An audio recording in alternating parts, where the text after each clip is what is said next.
I am a month in on ownership, and it has been a great experience, with the overall quality as well as the excellent performance.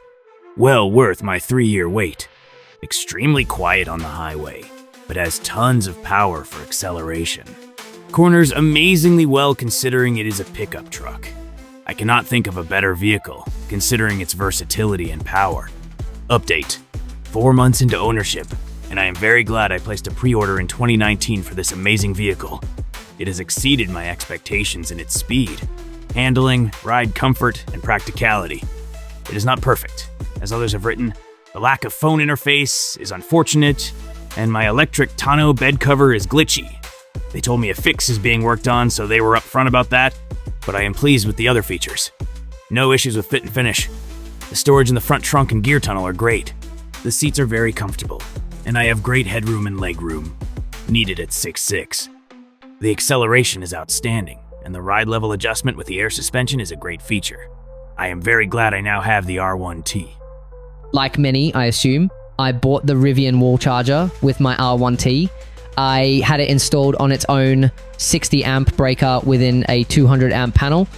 It worked nearly flawlessly for a month, occasionally losing its Wi-Fi connection and appearing offline.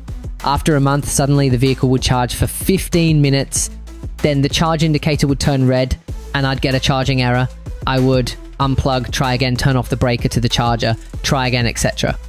IT would take all day to get a small partial charge.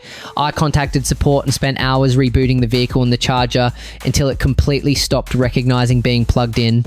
I had to take pictures of the plug and socket, etc. before escalating the service request. They couldn't figure out whether it was the truck or charger. Eventually, I troubleshot it myself.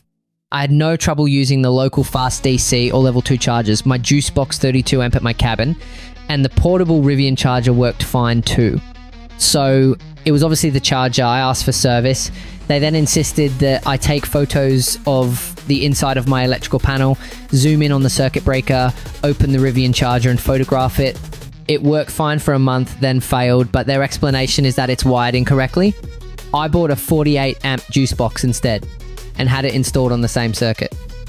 It's been working flawlessly for months and never loses its Wi-Fi connection. I can control the schedule, it logs every charging session, appears more reliable, but cost $800. I've contacted Rivian multiple times since. They've promised to refund my Rivian charger purchase, but I need to wait for an email for instructions to return it. It's been months. I get the runaround every time. They've even claimed that they accidentally filled out the wrong form. More than a week ago, only after I threatened doing what I'm doing now, warning others of the reality of ownership, did I get a returned phone call.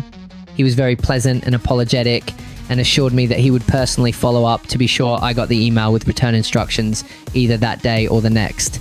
Again, it never happened. It has cost me so much time to chase the promised refund, and it's only $500, so I'm going to give up. I'm going to toss the charger in the dumpster because I'm sick of having it take up space in my tight garage, and I'm sick of the aggravation of repeatedly asking them to follow through. I love the truck. It's a truly awesome vehicle. Despite a few bugs, I've driven it on several 700 GL 1-mile road trips. However, the support experience is horrendous when compared to traditional new vehicle ownership.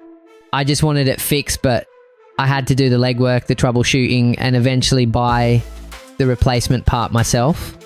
I want to warn others so that they think carefully about the type of ownership experience they want when spending $85K on a vehicle. Just pray you don't need service after they have your money. Customer support is not defined in Rivian's dictionary. I had a dead 12 volts battery and I called to get it replaced, and they told me their first available date to send someone is 3 weeks out. Every time you call their support, it's hours of wait.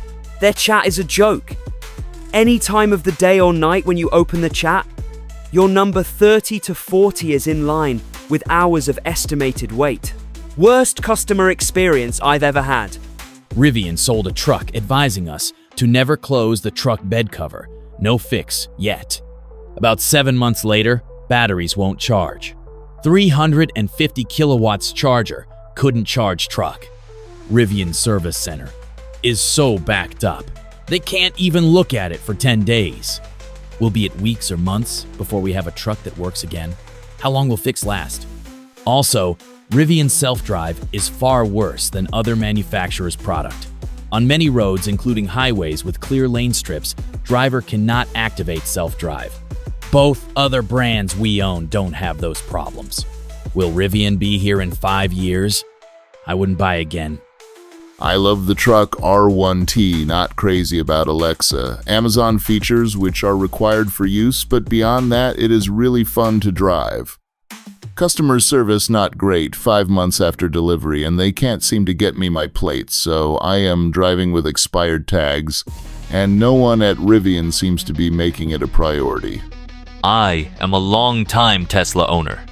I've bought 5 so far, and still own 3. S-Plaid, new Model 3 Performance, Highland, and Model 3 Long Range. I had a deposit on a Cybertruck CT since day one, just like I did for the original Model 3. A lot can change from when you originally put a deposit down on a CT, namely Rivian. I drove a Rivian when they became widely available. I was pretty impressed, but held out hope for the CT. I thought I'd wait until I had a chance to finally drive a CT and make my decision then. Well, long story short, I should have purchased the Rivian when they first came out rather than wait for the CT. The Rivian is an absolute joy to drive, and none of the polarizing issues of the CT. There is no special upkeep required. The fit and finish is outstanding on the Rivian. It is more comfortable, quieter, very quick, and does everything very well. I've never driven a pickup that handles as well as this. Put some sticky street tires on it and you could embarrass a lot of sports cars in the twisties. Even better on mine since it is the QM quad motor version with torque vectoring, which is similar to putting my Plaid in track mode where it enables it. It has a lot of nice touches and well thought out things. The only place Rivian lags behind Tesla is autonomous driving. FSD is a mixed bag on my Teslas, and I still don't think it is ready for prime time, but it is clearly superior to anything Rivian has. As for basic autopilot on Tesla, I think the Rivian is pretty close there. In some ways better, some ways worse. One thing I love about Rivian is the adjustable brake regen. The standard mode is pretty comparable to Tesla's one and only choice. Used to be more. The high regen on the Rivian is really stout. I've owned a lot of pickups, and my last and most favorite, until now, was a Ram 1500 turbo diesel. A very nice riding truck and a great interior. It was reliable, efficient, comfy, and a great daily driver. As good as it was, the Rivian is better in almost every way other than bed length. The stock 4.5 bed on my Rivian is more than adequate. It is one of the best EVs I've ever owned, and one of the best vehicles ICE or otherwise I've owned. I thought I'd also try SUVs even though I had a CT on order. So I drove the current crop of those, and of course, the Rivian R1S. I have to say the R1T rides much better, and is a better overall vehicle if you don't need to seat 7 or a third row seat. The R1T feels much better balanced when you drive it. Rivian hit a home run with this truck. I really regret not buying one sooner.